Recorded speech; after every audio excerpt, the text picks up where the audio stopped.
Howdy folks, welcome back to Calloused Hands Farming. It's a beautiful spring afternoon here in Texas on Calloused Hands Farm, and we have baby goats and baby chicks and a growing garden and chickens out scratching, so I just wanted to share this video with you guys today.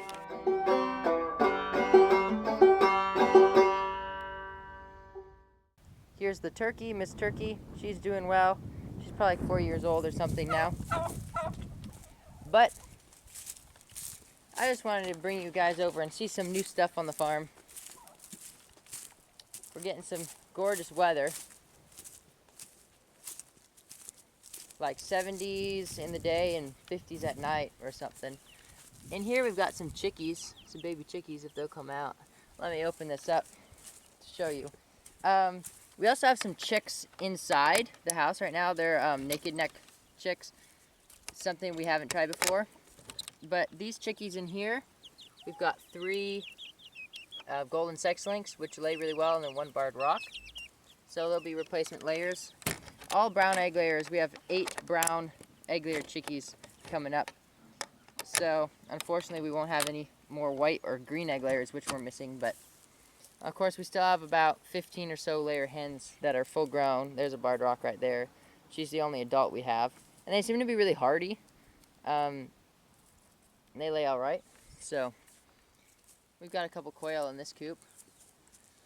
Both Coturnix. That white one is an A&M, developed here at Texas A&M close to us, and then that one's like a normal Coturnix, brown Coturnix. So yeah, we tried something new with the garden this year. We brought in a bunch of dirt, some real good soil, and covered it with a bunch of mulch. It's called the Back to Eden gardening method. That is at least one name for it.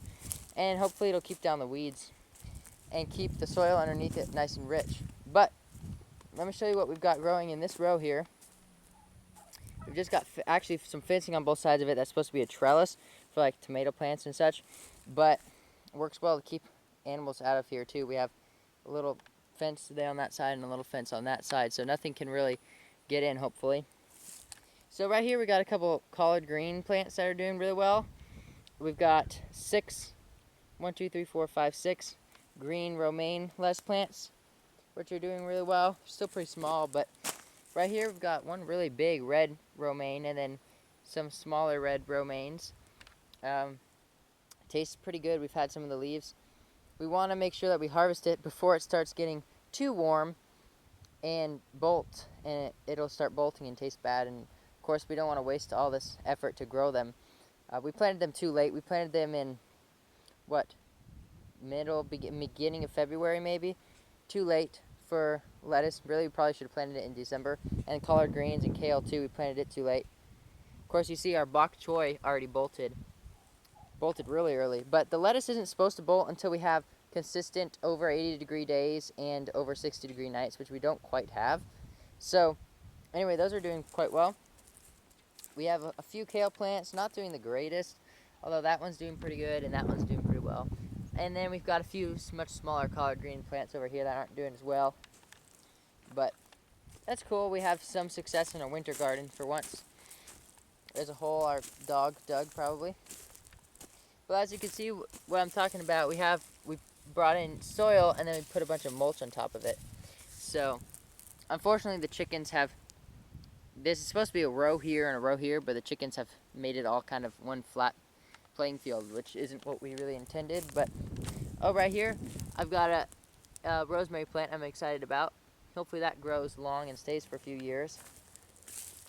And then we tried something new as well. We've got some blackberry vines that are starting to bud out. You can see right there and up here.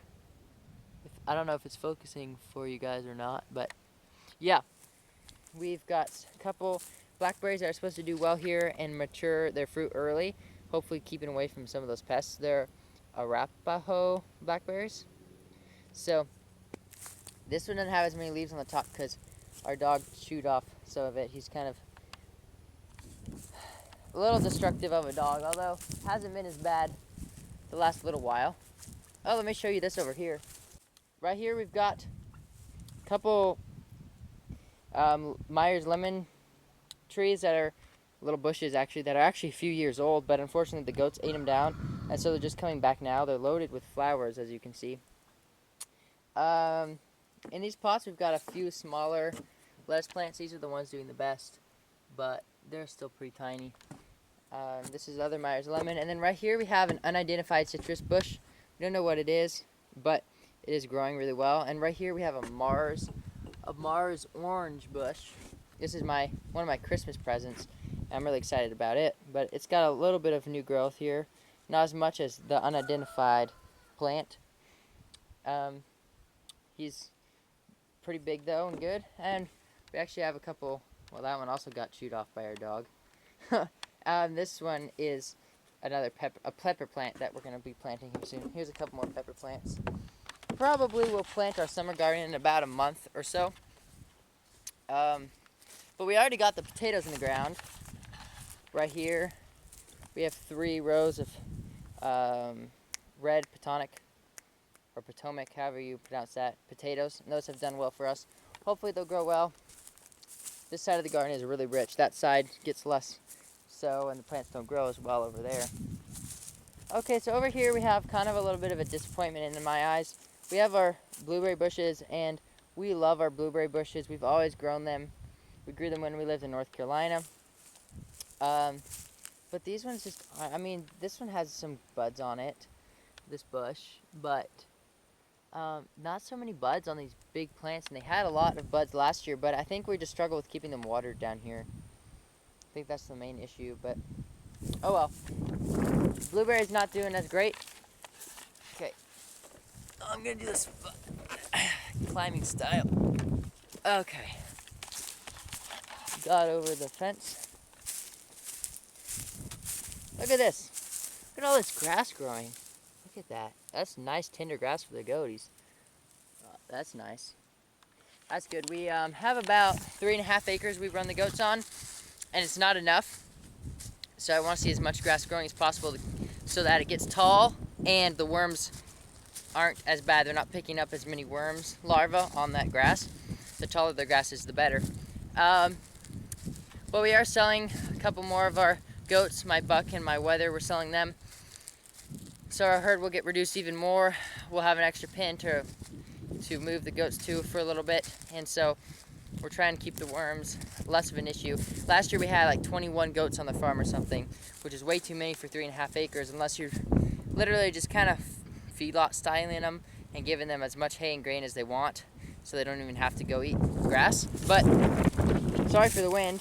Right here we have Eva. She is supposed to be pregnant. I think she was bred in the middle of December maybe. But she doesn't look really pregnant, like even from behind. So she probably only has a single in there if she is pregnant. She only had a single last year too, and I remember it was hard to tell if she was ever actually pregnant. And then she just popped one out. Right here, this is May May. You can see she's bagging up a little bit. She's gonna have her babies here in a couple weeks. She's only ever had boys, so it would be nice if she had some doelings this year. My brother and I were joking this morning that she didn't want to have babies because she always had boys. Hopefully she'll have girls this year. This is our new Nubian doe, Gigi. She's doing great. She's pregnant as well. She was bred very beginning of January. She's due around June 1st, and she does look a little pregnant already, so maybe she has twins in there. She's doing well. Here's our little boar doeling who didn't get bred this year because she's too young, Alina. So I just had to deworm her and with the ivermectin, 1% ivermectin injectable, sub-Q, valbazin oral, and Cydectin oral all at the same time to knock out a big worm problem she had. She had bottle jaw and everything. And anyway, after I dewormed her, I also gave her supportive care with B vitamins, injectable B vitamins, and red cell for a little bit, for many days in a row, to get her back on track and eating and stuff. Anyway, a little health spiel. So if your goat has bottle jaw, you know what to do. Hit them really hard with the dewormer and give them supportive care with B vitamins and red cell.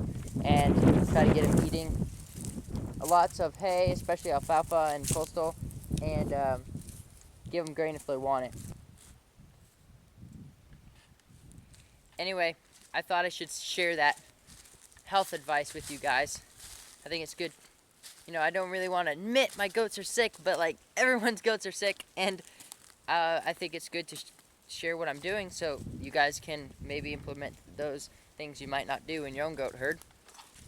This is Donald, our buff rock. Looks a lot like a buff Orpington, but evidently they're a different breed than buff Orpingtons. He's doing well. He hasn't attacked anyone yet. And that's really our number one critique all the roosters have to make. They can't attack us. So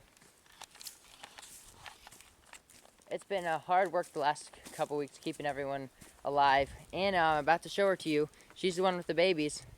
She was limping and having a bad appetite for a little bit and laying down a lot because of she was going into pregnancy toxemia, but we caught it in time and we were able to get her eating so much food that she could get back on track and keep her babies and her healthy. But oh, there's one of them, little Clover. My little sister's named her Clover, named him Clover. That's a boy. And here she is, Anna. She's a full-blood Bordeaux, a couple years old. And this little dude is the cutest little thing. He has a dark chocolate head with little frosted ears here. No white on his ears. He's a cute little dude. 9 pounds, 10 ounces my brother weighed him in at yesterday. And over here is the other little baby. This one the girl's named Barley. A light brown, a solid light brown doeling. 9 pounds, 9 ounces I think. She was yesterday, which was a day after she was born. And she has 4 white socks, one on each of her feet. But she is cute. They both have good Roman noses, and they have not folded ears, and all things are looking good with these little babies. Good health. Anna's a good mom. You can see her coming back for them. She's not overly protective. That dapple doe I showed you guys, she last year wouldn't leave her baby's side at all. She had to be keeping eyes on him at all times. But Anna's a good mom. A good mom. These are the good days of raising goats when they have babies and all is well. It's a lot of work to get here, but it's good. These spring days, out here farming, homesteading, it's nice. It's very, very nice. So, catch you guys on the next one. Enjoy your day. I hope you enjoyed seeing these little babies. They are so cute.